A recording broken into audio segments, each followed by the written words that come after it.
There's an account in the book of Numbers, 13th chapter, the 33rd verse. And it was an account of Moses sending out 12 representatives from each tribe into the land of Canaan to spy out the land, to see what manner of people, the society, how did they live? Were they dwelling in places of stone or tents?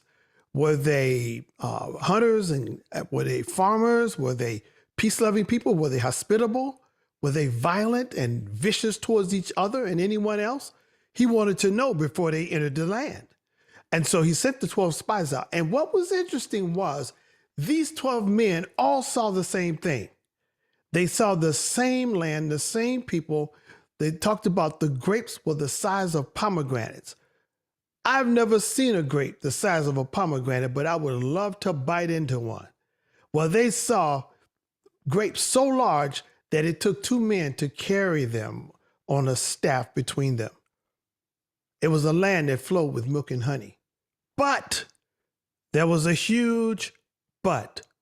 The land was filled with giants. The people were men and women. They said all the people were of great stature. They said all of the people are of great stature. And then this was the kicker. Verse 33 says, and we were as grasshoppers in our own eyes, and so were we in theirs. My question to you, how do you see yourself in your environment, in your circumstances? Are you intimidated by those who seem greater, stronger, wiser, more wealthy, better off than you, so it would seem? How many times have we allowed what we see to prejudice us against an entire group of people, an individual, a community, a position, a profession? We make a decision without knowing the facts, without looking at the situation as God would see it. That means you're seeing it with a spiritual eye, not with the eye of the natural or the physical. Because remember, spirituality is superior to anything physical, because the things physical are made up of things which are invisible. So in this particular account, these men with one voice said, and then we saw the giants, the sons of Anak, who come from the giants. And oh my gosh, we were terrified. We saw ourselves, what they're basically saying, we saw ourselves as grasshoppers. They literally within their minds became as grasshoppers. Now that word grasshoppers in the Hebrew is the same as the word locust. And locusts are pests.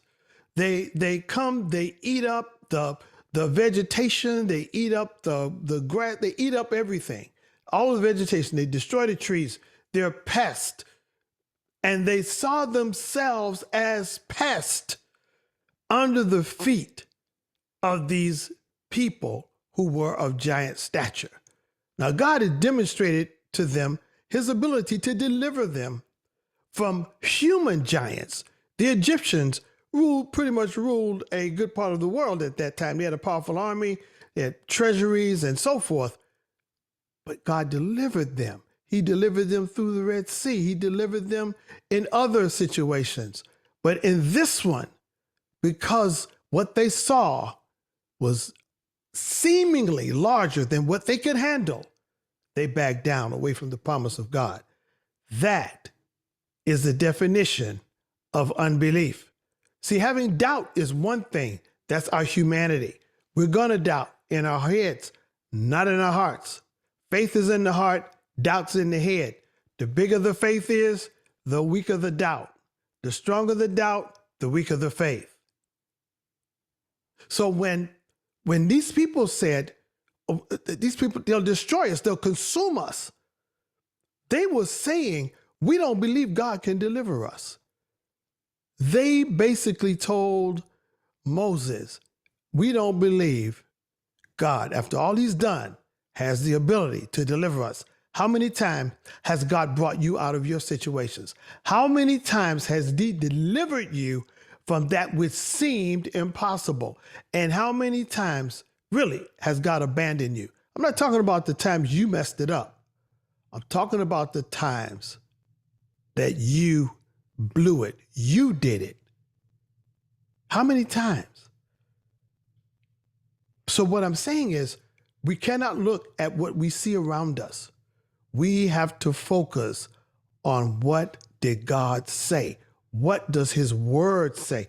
Get in the word. Read. What does it say? These are promises. These are principles. These are laws that have been given to us. And it's our responsibility to embrace them, to consume them, to live them. But that's not the end of the story. There were 12 men that went out. 10 came back with an evil report.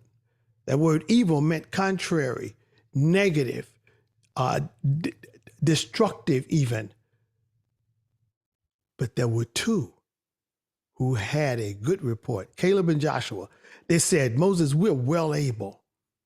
They didn't care about what they saw. They knew what they'd seen their God do. What have you seen your God do? What have you seen him demonstrate in your life? What have you seen him do time and time again? God is greater than your circumstances. We're going to continue this next time. But until then, allow God's grace to continue to flow in your life as a mighty river. And I salute the God, the divinity, the kingship that is within you. Have a blessed and amazing day. God bless.